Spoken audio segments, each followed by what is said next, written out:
As you can see, Mantaloking's beaches fared well in the recent blizzard. Happily, though there were high winds and a lot of snow, there was very little beach erosion or flooding in Mantoloking or in Bay Head for that matter.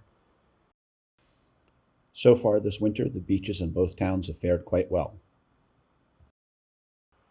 If you have any questions about the real estate market in either town or anything else, please let us know. Thank you and stay healthy.